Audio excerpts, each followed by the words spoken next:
We planned for a little bit less than 400,000 people to come between 1970 and 2000. We actually got 880,000. Overall, the city, these community plans allowed for about 10% growth between 1970 to 2000. In some areas, we're actually downzoning by 40%, and other areas we're upzoning by 80%.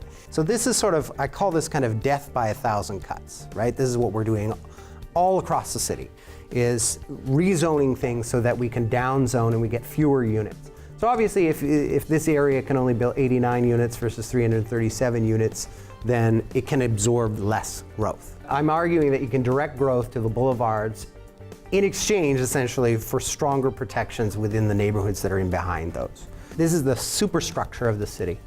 And this is the ability for us to accommodate growth in ways that can also move people around, is best accommodated by putting density there, on those boulevards. If you can preserve 90% and put growth into the other 10%, isn't that a better calculus for the city? The boulevards and avenues serve a regional function in Los Angeles. They are not just local streets. We have to start thinking about our boulevards as serving a regional role. What we've done mostly in LA is concern ourselves with the local without any sort of overall thinking about how the city can function. But then we have these hatch marks, things along the boulevards that you might see, like going all the way down Vermont, all the way down Western, these hatches. Those are supposed to be something called mixed-use boulevards in our land use kind of diagram. And those are supposed to go up to 4:1 FAR. Those are supposed to go up to 8 stories in height. The problem is you need to actually do those, up zones in the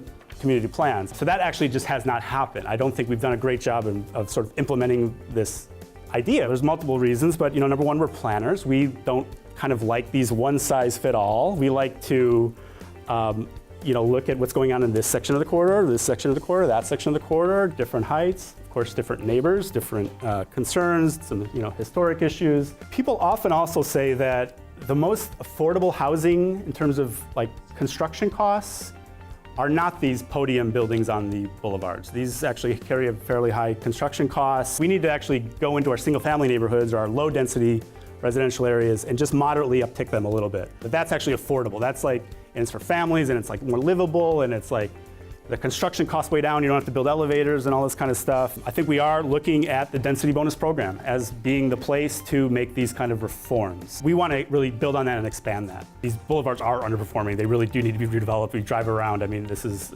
a low-hanging fruit. It's a very obvious place to start. We got to even be more ambitious.